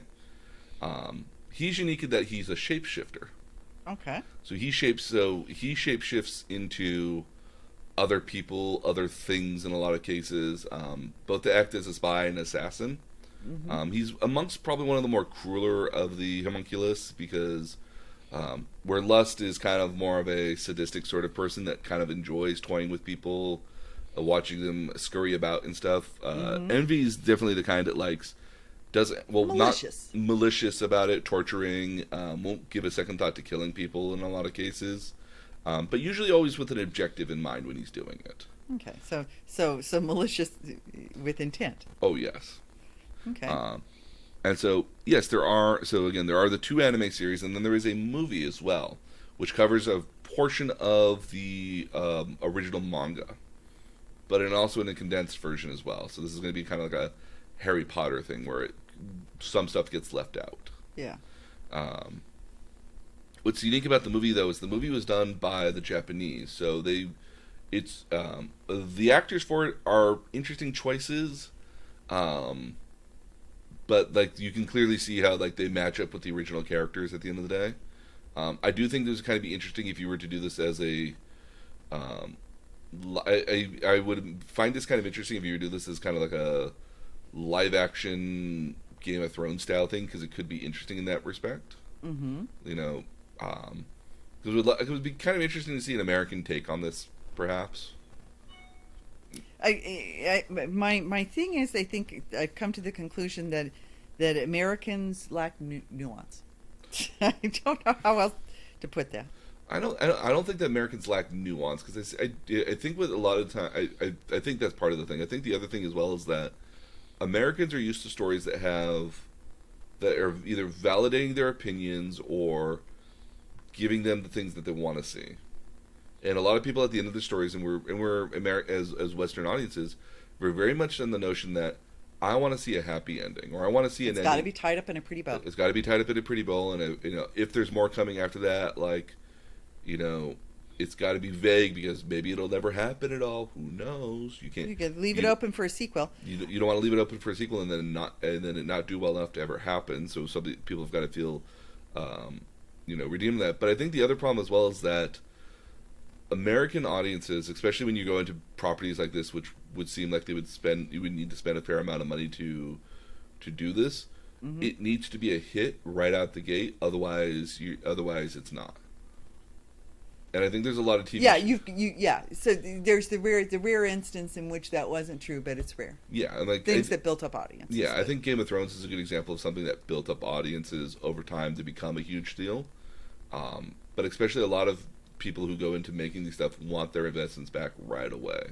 Yeah. They want these things to be big deals right away, and so to do that, you often have to cater to a larger audience, which means that sometimes you have to dumb down your messages in some cases, which I think is actually the wrong thing to do, because again, some of history's kind of more interesting movies or well-beloved movies are movies that are actually quite complicated.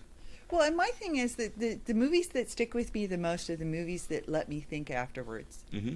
that give me a moral or an emotional. They're thought-provoking, or they've given you something where you actually kind of want to linger and have more. Like, I got finished watching Star Wars as a kid, and I want to know, hey, where's the next one? Yeah. And that left me wanting more, so that was a great element on there. But I think some of my favorite movies, Inception. Loved Inception. Inception's got this crazy idea in it that makes you just want to be like, yes, I want to know more. The remastering of time. The other one I really like as well is also Shawshank Redemption. Yeah. Because a great movie. Because again, I mean, like, it doesn't even follow a natural story arc where like all the stuff is happening, then oh my goodness, something just happened, and everyone's now just suddenly reacting over it. Yeah. And even the reaction of that is just like, okay, now it's over, then move on to the next thing. Yeah. Because eventually you figure out that Shawshank Redemption is not about Andy Dufresne, it's actually about Red. Yeah. It's just Red happened to be there while Andy Dufresne was there, so that's and that's what kind of drives a lot of the plot is Andy Dufresne. Oddly enough, even though he almost never seems to be driving the plot actively, he always seems to be reacting to the plot. Yeah. So. Yeah. No, the best movies leave you afterwards thinking or asking questions, yeah.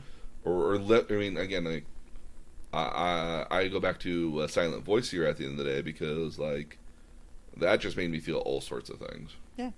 And I would like to know what happens to those characters. So Sho ends up dating, obviously, and I can't remember her name to save my life right now. Showa. And so they end up getting married later on in life. Okay. And and from what I understand, I believe the ending to that is that one of them, I believe, opens up a school for the deaf. So for sign language and stuff for ASL. Because the last little bit of that is there's a thing where like you go back and meet your you meet your elementary school friends or classmates at a designated point, and like I think it's like supposed to be like 10 or 20 years after you leave elementary school, and so you're supposed to meet them again, and everyone's supposed to see like, oh hey, everyone grew up to be something else than we anticipated. The same is true of like high school and middle school. Like after like I think it's after like 10, 15 years of middle school, you reconnect with all your you go all out to a bar, or you go out to a banquet hall to go meet all your old middle school and then high school classmates again. Well, like a high school reunion, but I would love to have an elementary school reunion. That'd be kind of cool. Yeah. Yeah. Very similar to that. And so the anthology is the two of them going back to see their old elementary school classmates and to meet up with them again. Yeah. Which is nerve-wracking, I think, for both of them.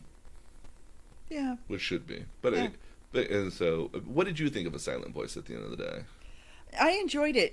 Again, if you're expecting something that's slammed with action, that's not it. No. But what it is though is it's a wonderful telling of sort of a redemption of a bully who actually feels real remorse. Real regret for what he did. Yeah. And I think the one thing that I had questions about was the notebook falling into the water. Mm-hmm. And what all... why that's so important at the end of the day. Yeah. Because, she clearly has... Showa clearly has an attachment to that notebook, but... the notebook is her means of communications for people, with people who don't sign. Yeah. And so I understand the importance of it at the end of what the important book is important for. I just always was kind of confused. It was like, if I had that kind of experience, I would want to get rid of it and never see it ever again. But that's also just me, not her. Because not all the things written in the notebook were kind. Yeah, and for her, a lot of that is, she also eternalizes a lot of the suffering of other people because she, rightfully or not, thinks that it's her fault that everyone is suffering because she's a pain, because she's difficult to she's accepted that guilt, and the one character that I would have liked to have seen redeemed was the girl who taunts her, the girl with the dark hair who remains in the storyline. And even though she really shouldn't. Even though she obviously has a thing for Shon. Naoko. Okay. Yeah, so Showa, and there's Shoko, and then there's Naoko, who is the again, she's the like bully. She's mean girl. She's the bully like Showa is. It's just that she didn't get in trouble for it, so she never actually got the punishment for it, where Showa did get all the punishment for it, and so he obviously clearly understands understands what he did was wrong after a certain point, because he just can't live a normal life otherwise. But I mean, the other thing that's not explained, that I would have liked to have understood better, was she actually takes the step of, when they're in middle school, people are writing mean things on Shon's desk, mm-hmm. and she's cleaning the desk every day. Yes. And he doesn't ever understand that. Yes. That she saved him from pain by by cleaning the mean things off his desk because she knew what that felt like. Well, I think she also was doing it because she felt that it was her fault that people were now bullying him as a result. Again, like, she's a character that she takes a lot on herself. She takes a lot on herself, whether it's, and again, I think a lot of that is just because it's hard to communicate with her and hard for her to express it because everyone is always, because she's always been around people that don't understand her at all, so it's hard for her to express that, and as a result, she can't communicate how hurt she feels and how much she goes through at any given time. Yeah. So, yeah. I mean... And I think as well that her personality, she wouldn't burden people with that either. No, she wouldn't. But keeping that all bottled up has clearly gotten to the point where she considered committing suicide because everyone's just so hurt. Yeah, she just thought, much like... Showa thought at the very beginning of the series. He's such a burden on everybody, I'm going to repay all my debts, and then, it's not worth living because life's not worth living for him. Yeah. Yeah. Again, I like this movie because again it's an interesting take on topics that we don't ever really talk about, which again is suicide and depression and what the bully feels. And then like what the bully feels, because again a lot of time we always see the story about how the bully look, it's the jerk, he's the best kid at school, look at him, he's like the greatest, and that's literally what Showa was at the beginning of the series. But then after everything turns on him, like he quickly goes down the rabbit hole into an unfortunate spot. But he learns what a real friend is, and the real friend is the fat kid that Tomohiro. Yeah, well, but is the kid that you might not think would be your friend. Yeah. And that ends up being like his best friend, whether he actually wants him to be his best friend or not. In a lot of cases. Because he missteps a bit too. Oh yeah. So my overall thing is that I find Japanese anime much more empathetic than what I would see on an American or a Western broadcast. I think they're just willing to try more stuff, and again, I mean, like, it's stuff like this that won't hit a large audience, but will hit enough of an audience for them to make their money back, and eventually we'll get to the point where like this might get a cult following. I mean, like I look at a movie like My Big Fat Greek Wedding, which in no right shape or form should have been as popular as it was. Yeah. Except that when it came out, and we're Greek, so we understand it a lot more than other people would probably do. Oh, and we empathize with it a lot more too. And what's interesting is it pokes so much fun at Greeks, and the Greeks loved it. But what I heard from people when it came out, from friends of mine who were Indian, who were Italian, who were a lot of other things, was that it rang true across ethnic lines. People could relate to it across ethnic lines. So, and the idea of immigrant families, which most of America is. Oh, yes. And if not first generation, then a lot of them are just second or third generation in a lot of cases, too. But the sequel was crap. Oh, the sequel is absolute garbage. So, it's a hot mess. Yeah. Yeah. So, not everything needs a sequel. I never understood why they wanted to do another sequel, which is basically just rehashing the original story all over again. But I had to laugh because the primer that they show the little girl going to Greek school carrying a primer, and it's the exact same one that you guys had. Oh, Jesus. It's the same one. So, just saying. Because you guys went to Greek school on Saturdays. We did. Yeah. All right. So, your homework for this weekend. Okay. We are going to have you read some of the chapters of Fullmetal Alchemist. And then we're going to have you watch a couple episodes of the 2003 anime. Okay. And then also the 2009 anime. And then also to watch the 2017 film. Okay. Now, there's a lot of it here, so if we're not able to finish it by next week, which is fully understandable, there's another topic I have as an idea for next week going after that. And then we'll come back the week after to talk about, to go over the Fullmetal Alchemist stuff. Okay. Because the other one is basically like, 2 or 3 evenings and maybe a couple YouTube videos, where this will take a little bit longer, because this is going to be an experiment. Okay. Because what I'm curious about is, I'm curious if what you see is the differences between what the manga does versus the two different animes and then the movies do, because they all kind of do that same first two chapters of the manga as an episodes in the anime. So I'm curious as to see if for you to see what are the differences between them and which ones you like better at the end of the day. Okay. Or what elements you like out of it. And again, I mean, so all the anime and the films are all actually available on Netflix, and the movie's actually a Netflix original. Okay. So it's only available on Netflix. So very easy to get to here. Both the animes have beautiful dubs on there with the same voice actors. They were able to get the same voice actors again, which was amazing. 7 years apart. 7 years apart. Yeah. Yeah. Cool. So they were able to get the exact same voice actors again, thankfully. Which is really nice because it's consistent. So you know when you hear Ed, you hear Ed, and when you hear Al, you hear Al. Which is the guy who does Al is perfect child voice. It really is. So there's that. The manga is going to be the slightly more difficult one to get your hands on for a lot of cases because it is owned by Viz Media, and they don't have it available up on their website at all.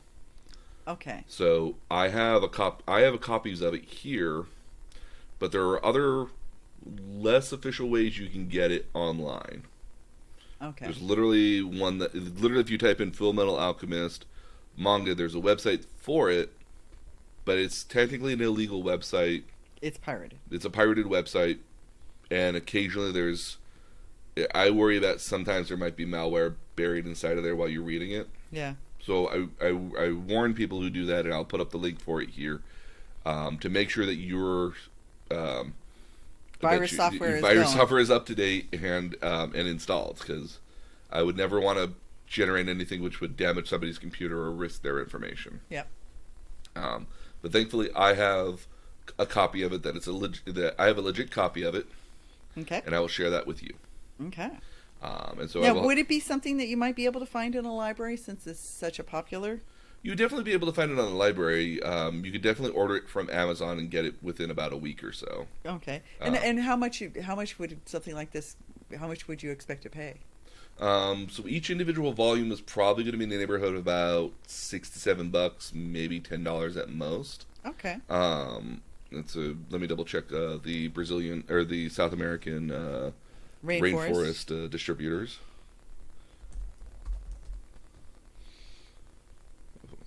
I love this here. Even if you misspell Amazon.com, it still links you to the right place. So they were smart about that.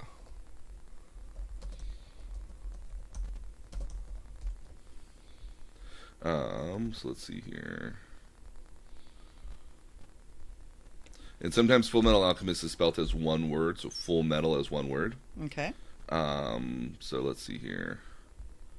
So each one of the manga volumes here, which looks to be like 3 volumes in one, are currently selling for about $13 online with Prime.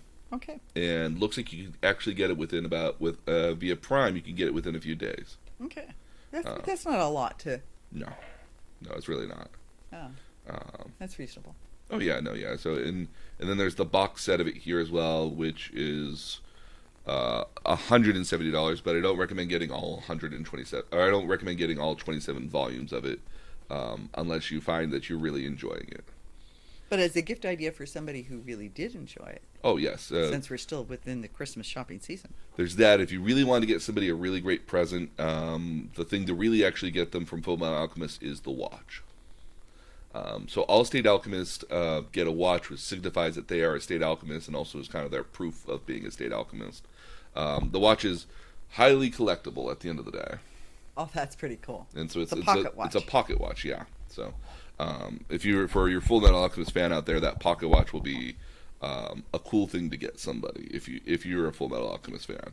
But cool. No, yeah, they have a lot of these 3-in-1 volumes here. Again, I mean, like, it looks like if you didn't mind spending about. No, actually, yeah. Again, if you didn't mind spending probably about like $100, you could probably get all the volumes here, and not the actual box set even. So they do exist out there, cool. and getting them online looks to be relatively easy too. Okay, good to know. Yep. So if you want to do it that way, you can. But we're going to post all the links for the Netflix on here as well. Again, if you want to do a trial version of Netflix, that would be the best way to view these here. You can get the 2009 on Crunchyroll, I believe. I don't know if the 2003 version is on Crunchyroll here, though. And I know the Crunchyroll version won't have the dub version; it'll just have the subbed version, so you get to enjoy the Japanese voices. Okay. Again, why I think this probably would work well in America, because all the characters are kind of English Americanish westernized sort of characters. Yeah. Which again is really why I do think it worked so well here in America when it did. But we're going to post all this up on our website at thenerdtutorialpodcast.com. You guys can follow us with the conversation as well. Let us know what Fullmetal Alchemist stuff I got wrong, because I know about Fullmetal Alchemist and know a great deal about it. I've watched it several times. I am not a subject matter expert on it. Okay. So feel free to chastise me for something I got wrong here at all. But we continue the conversation at our website, our Facebook group, at facebook.com/Nerd Tutorial Podcast. And then if you got ideas for future topics or just want to see some of the topics we've covered before in the past, we are following, you can hit me up on Twitter on nerd_tutorial for any ideas or subjects you might have on there. But until then, we hope you guys stay safe out there in these weird times. And we'll see you guys again next week.